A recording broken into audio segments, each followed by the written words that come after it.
Good afternoon everyone. Business study में जितने भी चैप्टर हम कंप्लीट कर चुके हैं उन्हें आप रजिस्टर में कंप्लीटली नोट्स के माध्यम से प्रिपेयर कर लीजिए। आपको एग्ज़ाम के लिए काफ़ी अच्छा ये मौका है कि आप अपने जितना भी समय मिल रहा है उतने समय में घर पे अच्छे से स्टडी कीजिए और नोट्स बना करके, और एग्ज़ाम टाइम में आप उनको एक बार देखेंगे तो आपको पूरा क्लियर हो जाएगा कि हमने क्या समझा था उस समय और किस तरह से हमने ये नोट्स बनाए थे। अभी आप जितना भी पढ़ रहे हैं उनको अच्छे से लिख करके, और यदि आप मुझे फ़ोटो भेजेंगे तो मैं उसे चेक कर पाऊँगी कि आपने जो नोट्स प्रिपेयर किए हैं वो सही है या नहीं। बोर्ड एग्ज़ाम की आपकी प्रिपरेशन अच्छी चलनी चाहिए। आपको बहुत अच्छा मौका मिला है कि आप घर पर रह कर के और अच्छे से लर्निंग कर सकें, पूरा आप याद रख पाएँ। और यदि कोई डाउट हो तो आप फ़ोन करके या फिर मैसेज दे करके अपने डाउट भी क्लियर करवा सकते हैं, या स्कूल में आकर के भी आप जो भी समस्याएं हैं, जो भी प्रॉब्लम्स आ रही हैं उनको आप सॉल्व करवा सकते हैं। तो आप अपनी स्टडी के लिए अलर्ट रहिए और रेगुलर स्टडी करते रहिए, बहुत अच्छे से स्कोर आप कर लेंगे। तो आइए अब हम देख लेते हैं कि बिजनेस स्टडी में हमने कितने चैप्टर कंप्लीट कर लिए हैं। जो चैप्टर हमारे कंप्लीट हो चुके हैं उनमें फर्स्ट चैप्टर है nature and significance of management, second principle of management, third chapter business environment, fourth planning, fifth organisation, sixth staffing, seventh directing, eighth controlling, ninth chapter business finance and chapter 10 financial market. जो पूरे 10 chapter तक हमने किए हैं उनका आपको समय समय पर मैं रिवीजन भी करवाती रहती हूँ।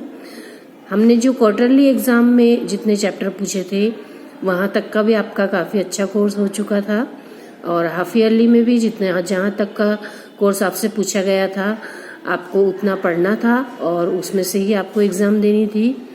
अब जो एनुअल का पूरा कोर्स है इसे भी आपको अच्छे से पढ़ना है। पूरे जितने भी आपको चैप्टर्स दिए जा रहे हैं उन सबको आपको लर्न करते रहना है। यदि आपकी लर्निंग सही चलती रहेगी तो आपको बोर्ड एग्ज़ाम में प्रॉब्लम नहीं आएगी। ये बार बार इसलिए कहा जा रहा है क्योंकि आपकी ओर से कोई रिस्पॉन्स नहीं आ रहा है, तो यह माना जा रहा है कि आप सभी अपनी स्टडी में पूरी तरह से बिजी होंगे। तो आइए अब फाइनेंशियल मार्केट में हम जो कर चुके हैं वो आपको एक बार बता देते हैं। चैप्टर 11th 10th जो फाइनेंशियल मार्केट है उसमें हमने इंट्रोडक्टरी देखा है, concept of financial market, types of financial market, इसमें 2 टाइप्स दिए हैं, capital market and money market. Definitions बताई गई थी फाइनेंशियल मार्केट की, 2 डेफिनेशन थी, दोनों ही डेफिनेशन को आपको याद रखना है। कैरेक्टरिस्टिक्स ऑफ फाइनेंशियल मार्केट, इसके 6 पॉइंट्स, रोल और इम्पोर्टेंस ऑफ फाइनेंशियल मार्केट, इसके 6 पॉइंट आपको अच्छे से करना है। फंक्शंस ऑफ फाइनेंशियल मार्केट, इसके कार्य, जो वित्तीय बाजार होता है उसके जो 4 कार्य हैं वो आपको अच्छे से याद करना है। क्लासिफिकेशन ऑफ फाइनेंशियल मार्केट, इसमें money market and capital market 2 तरह के मार्केट बताए गए हैं। Primary market and secondary market, ये पार्ट हैं कैपिटल मार्केट के। इस चार्ट के माध्यम से आप समझ सकते हैं कि किस प्रकार से हमने क्लासिफिकेशन किया है फाइनेंशियल मार्केट का। इसमें 2 types, money market and capital market. Money market organised and unorganised, and capital market primary and secondary market. एक एक मार्केट को फिर हमने इंडिविजुअली भी पढ़ा है। आप चाहे तो प्रीवियस वीडियो देख करके, जो पहले वीडियो मैंने आपको सेंड की हुई है वो देख करके और आप इसे अच्छे से और समझ सकते हैं। मनी मार्केट का मीनिंग, डेफिनेशन, इसके characteristics, instrument of money market, इसमें promissory note, bill of exchange और commercial bill, treasury bill, credit, call and notice money, interbank term market, certificates of deposits, commercial papers, ये सारे इसके money market के instruments थे। अब institutions कौन कौन सी है जो मनी मार्केट में वर्क करती है, Following institutions are involved in money market transactions: central bank, commercial bank, non-banking financial institute like LIC, Provident Fund, etc. Discount houses and bill brokers. Acceptance house जो कि हमारे मनी मार्केट में काफ़ी अच्छा कार्य करते हैं। इसके बाद फॉर्म्स और टाइप ऑफ मनी मार्केट, इसमें organised and unorganised 2 types of money market समझाए गए थे। फिर functions and importance of money market: provides short term funds, encourage financial mobility, promotes liquidity, uses surplus funds, helps in economic use of fund, helps in bringing equilibrium between demand and supply of funds, thrift in use of cash, helps government to raise funds economically, index of economic growth, provision of finance for business and industry। इस तरह से जो 10 point है, इनमें से 6 point को आपको अच्छे से लर्न करना है। कैपिटल मार्केट में जब हमने इसके कंसेप्ट को पढ़ा था तो कैपिटल वह मार्केट होता है जहां पर कि हम अपनी सिक्योरिटीज़ को लेन देन करते हैं। सिक्योरिटीज़ जितनी भी हमारी हैं, जो हम अपने बिजनेस के लिए जो कैपिटल इकट्ठी करते हैं या कलेक्ट करते हैं, तो वो हम इसी मार्केट से लेते हैं। जब हम हमारे खुद के बिजनेस के भी शेयर्स और डिबेंचर्स को इशू करते हैं तो वो भी हम इसी मार्केट में करते हैं। कैपिटल मार्केट के हमने कैरेक्टरिस्टिक्स देखे हैं, इंस्ट्रूमेंट ऑफ कैपिटल मार्केट देखा है। इसके जो हमने टाइप्स देखे थे उसमें हमने देखा था कि 2 टाइप्स होते हैं, प्राइमरी एंड सेकेंडरी मार्केट। इन दोनों ही मार्केट को फिर इंडिविजुअली भी हमने पढ़ा है। प्राइमरी मार्केट के कैरेक्टरिस्टिक्स, फंक्शंस और सेकेंडरी मार्केट के भी फंक्शंस जो कैरेक्टरिस्टिक्स थे उसे भी हमने 6 पॉइंट्स के माध्यम से आपको लर्न करने के लिए कहा है। इसके बाद डिफरेंस बताया था प्राइमरी एंड सेकेंडरी मार्केट में और कैपिटल मार्केट और मनी मार्केट में। तो ये दोनों ही डिफरेंस को आपको बहुत अच्छे से करना है। दोनों के ही 6 पॉइंट बहुत इम्पॉर्टेंट है। इसके बाद हमने बताया था स्टॉक एक्सचेंज कि स्कंद विपणी क्या होता है, इसका meaning of stock exchange, definition of stock exchange and functions of stock exchange, ये हम पूरे पढ़ चुके हैं। इनके भी 6 पॉइंट आपको अच्छे से करना है। इम्पोर्टेंस और सर्विसेज टू स्टॉक एक्सचेंज, जब हमने इसे पढ़ा है तो इसमें 2 तरह से हमने सर्विसेज देखी है, services to investors and services to corporate sectors. Services to investors में जो लोग हमारे यहाँ कैपिटल मार्केट में बिजनेस में अपना मनी इन्वेस्ट करते हैं तो उनको सबको क्या प्रॉफिट होते हैं या उनका क्या इम्पोर्टेंस होता है, ये हमने यहाँ पर पॉइंट्स के माध्यम से देखा था। And services to corporate sector, कंपनियों के लिए क्या लाभ है, यह भी इन पॉइंट्स के माध्यम से यहाँ बताया गया था। तो इस तरह से जो 5 पॉइंट्स इसके दिए हैं और 5 पॉइंट्स ये ऊपर जो हमने दिए देखे थे इन्वेस्टर्स के, ये पूरे आपको अच्छे से लर्न करना है। अब जो नेक्स्ट पॉइंट हमारा है वो है national stock exchange of India, NSE। इसे अब हम देखेंगे। तो national stock exchange NSE, the NSE was established by leading financial institution, banks, insurance companies and other financial intermediaries in November 1992 with a paid up capital of rupees 25 crore. It was recognized as a stock exchange in April 1993 and started the operations in 1994.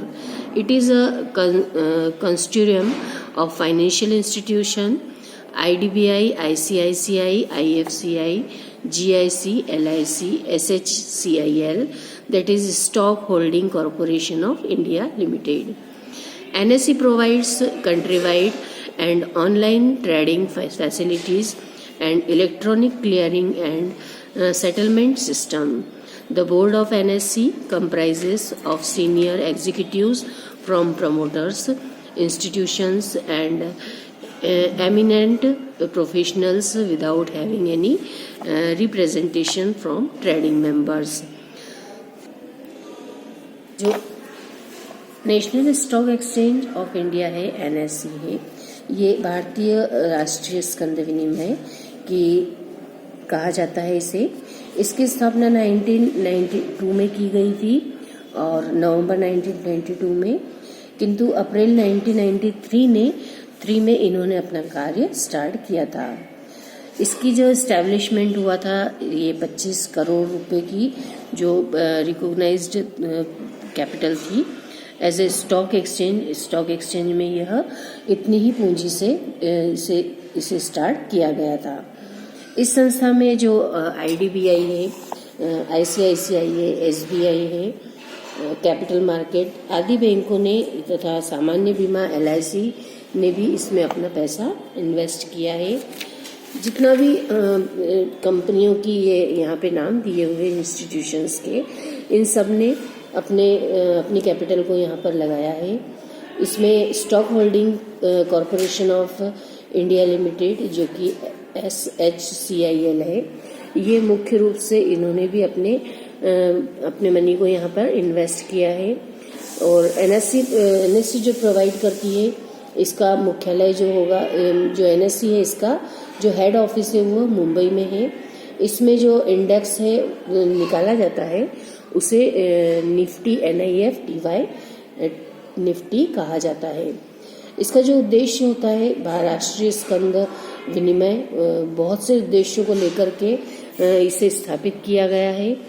तो इसमें जो भी इसके objects हैं ये अब हम देखते हैं sequence wise. Purpose, objectives, aims of NSE. The main objectives are to establish nationwide trading facilities for equity, debt and other securities, to ensure equal access to investors all over the country through an appropriate communication network, to provide a fair, efficient and transparent securities market to investors using electronic trading system, to enable shorter settlement cycle and book entry settlement system, to meet the current international standard of securities market. इनके objects में राष्ट्रीय स्कंद विनिमय एक स्वचालित कंप्यूटरीकृत online जो screen है उस पर आधारित इलेक्ट्रॉनिक मार्केट होने के कारण प्रत्येक व्यवहार जो होता है, हर ट्रांजैक्शन में पूरी तरह से ट्रांसपेरेंसी होती है और इसे नेशनल लेवल पर भी नेटवर्क का लाभ प्राप्त हो जाता है। नेशनल स्टॉक एक्सचेंज में जो बाजार है उसके निर्माता की अनिवार्यता से तरलता एवं प्रतिभूति बाजार तैयार बाजार के रूप में ही उपलब्ध रहता है। इसलिए यहाँ पे सब अपने पैसों को, अपनी मनी को सेफ मानते हैं। जो नेशनल स्टॉक एक्सचेंज है उसमें जितनी भी सिक्योरिटीज होती है उनका मैक्सिमम हमें मूल्य या उसकी जो वैल्यू है वो प्राप्त हो जाती है। इस स्टॉक एक्सचेंज में बड़ी और मध्यम आकार की जो कंपनियां होती है उनको लिस्टिंग की सुविधा भी होती है और सारे ट्रांजैक्शंस में जितने भी उनके व्यवहार होते हैं उनकी कॉस्ट में कमी आ जाती है। ऐसी कंपनियां जिसकी प्रार्थित पूंजी ऑथोराइज्ड कैपिटल 10 करोड़ रुपीस है वह लिस्टिंग की पात्रता रखती है और वह कंपनी अन्य जो नियमित स्कंद स्टॉक एक्सचेंज है उसमें ट्रेड कर सकती है। तो इन सब जो ऑब्जेक्ट्स होते हैं उनके अलावा भी इस स्टॉक एक्सचेंज का नेटवर्क देश की जो अन्य जो एक्सचेंज कमेटी होती है या एक्सचेंज मार्केट होता है उसके कारण जुड़ा होने से कारपोरेट जितने भी उसके मेंबर्स होते हैं, स्पेशलाइज्ड पर्सन होते हैं, जितने भी बिजनेस के इंडस्ट्रियल के रिलेशंस होते हैं उसका, और जितनी भी फाइनेंशियल इंस्टीट्यूशंस होती है उनके जितने भी एजेंट्स हैं वे सब इसका प्रतिनिधित्व करते हैं। इसलिए उन सबको इसका लाभ मिलता रहता है और उन्हें महत्वपूर्ण जो सूचनाएं होती है वह भी उपलब्ध होती रहती है। नेशनल स्टॉक एक्सचेंज में मनी मार्केट और कैपिटल मार्केट में भी कार्य किया जाता है, जिससे कि फाइनेंशियल मार्केट के जितने भी इक्विपमेंट होते हैं या जितनी भी सिक्योरिटीज होती है उनसे भी व्यवहार करना या उनसे ट्रांजैक्शन करना भी इजी रहता है। अब जो नेक्स्ट पॉइंट है, present position of Indian national stock exchange, इसमें यहाँ लिस्ट दी हुई है कि कौन कौन से यहाँ पर प्रेजेंट में अभी स्टॉक एक्सचेंज भी कार्यरत है। इसमें सेंट्रल गवर्नमेंट के द्वारा जितने भी एक्ट हैं जो 1956 के अंतर्गत सिर्फ जो 24 जो एक्सचेंज होते हैं उनको अब तक स्वीकार किया है, जिनमें से अब देश के केवल 23 शेयर मार्केट ही अभी कार्यरत हैं। इन 23 शेयर मार्केट की यहाँ पे लिस्ट दी हुई है। सबसे पहला है Mumbai stock exchange, second national stock exchange NSE, over the counter exchange of India OTCEI, Kolkata stock exchange, Delhi stock exchange DSE, Chennai stock exchange, Ahmedabad stock exchange, Bangalore stock exchange, Hyderabad stock exchange, Cochin stock exchange, Coimbatore stock exchange, Vadodara stock exchange, Bhubaneswar stock exchange, Guwahati stock exchange, Jaipur stock exchange, Kanpur stock exchange, Ludhiana stock exchange, Mangalore stock exchange, Meerut stock exchange. और इसी list में next Patna stock exchange, Pune stock exchange, Rajkot stock exchange and capital stock exchange. Mumbai Stock Exchange BSE is biggest stock exchange of country, means देश का, अपने country का जो सबसे बड़ा स्टॉक एक्सचेंज है वो मुंबई स्टॉक एक्सचेंज माना जाता है, जिसे BSE कहा जाता है।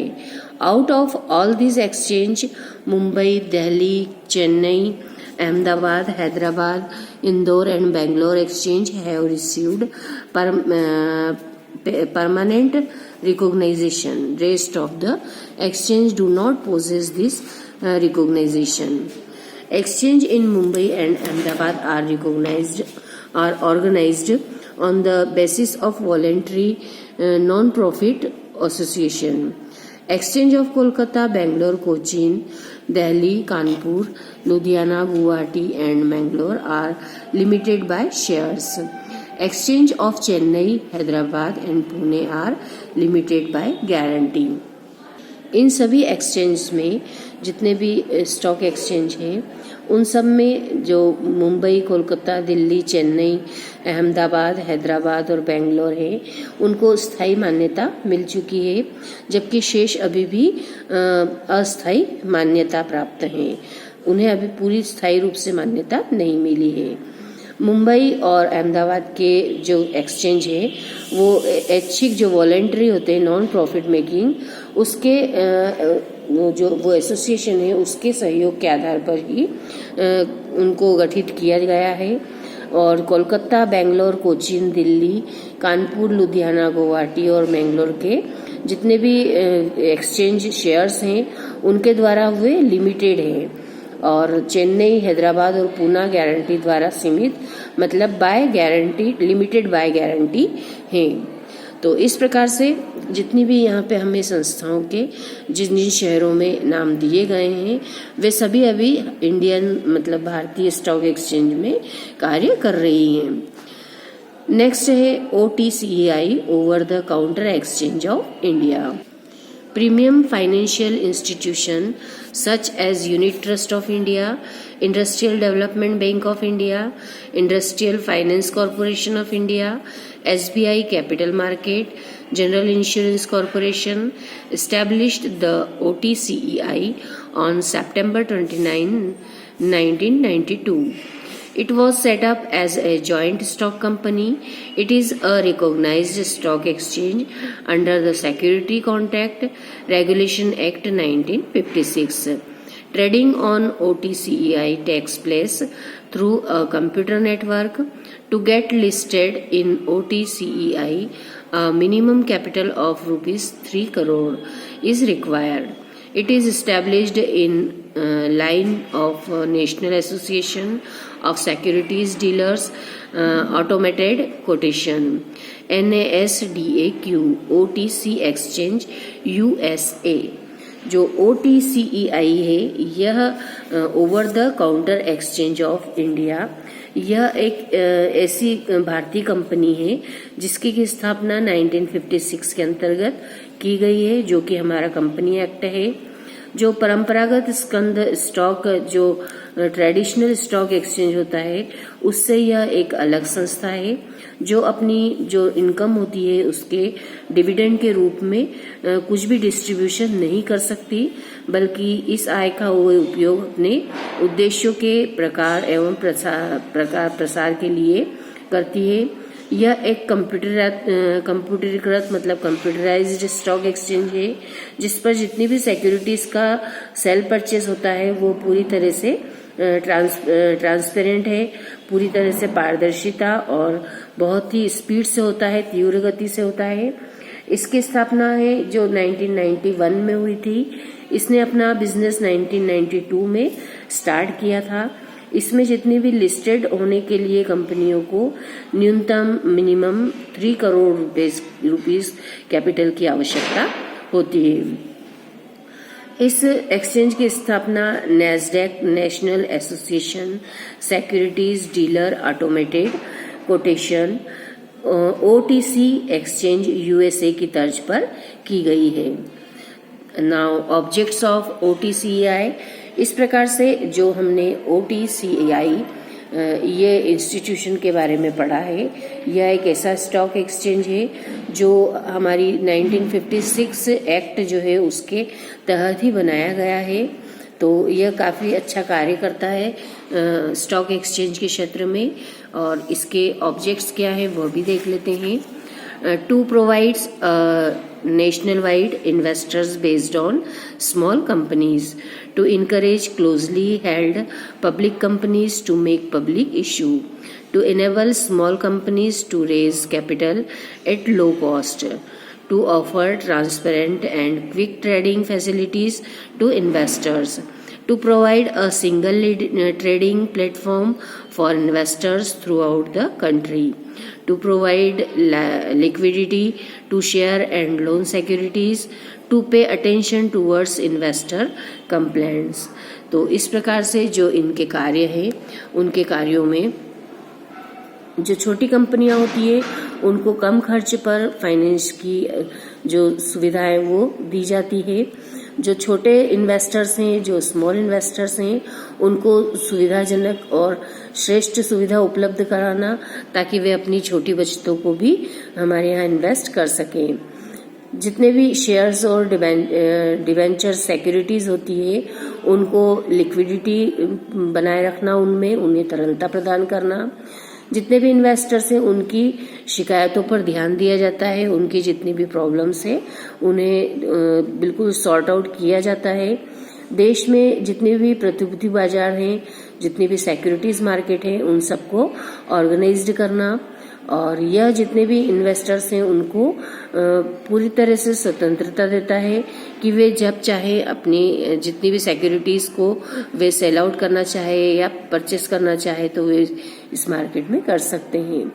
यह एक पारदर्शी ट्रेडिंग की मेथड होती है या एक ऐसी इंस्टीट्यूशन है जहाँ पे पूरी ट्रांसपेरेंसी रख करके और सब जितना भी कंप्यूटराइज्ड डाटा होता है वे सब देख सकते हैं। तो कोई किसी को भी अपना पैसा इस मार्केट में लगाने में किसी भी प्रकार की कोई दिक्कत नहीं होती। Now trading procedure of national stock exchange. जो भारतीय स्कंद स्टॉक एक्सचेंज है, विनिमय है, उसमें किस तरह से कार्य किया जाता है ये यहाँ पे बताया गया है।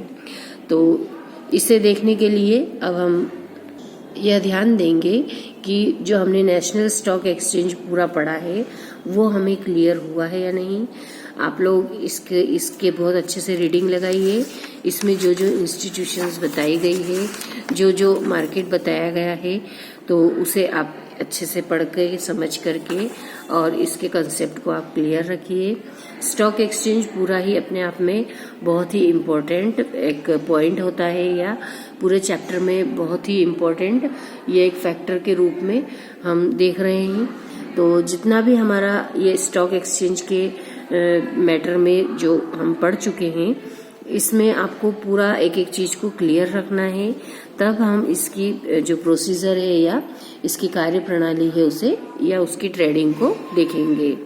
तो आपके लिए यह होमवर्क है कि आप सब अपने बुक में से पूरे स्टॉक एक्सचेंज का स्टार्टिंग से लेकर के और पूरा जितना अभी तक मैंने आपको समझाया है ये पूरा आप देख करके और रखेंगे। जो ये OTCAI है इसकी भी पूरी जानकारी देखेंगे, क्या क्या इसकी ऑब्जेक्टिव्स है या क्या इसकी ट्रेडिंग की प्रोसीजर है नेशनल स्टॉक एक्सचेंज की, और किस प्रकार से हमने यहाँ पे इसकी संस्था को बनाया है और उसमें क्या क्या हमने यहाँ पे सीखा है।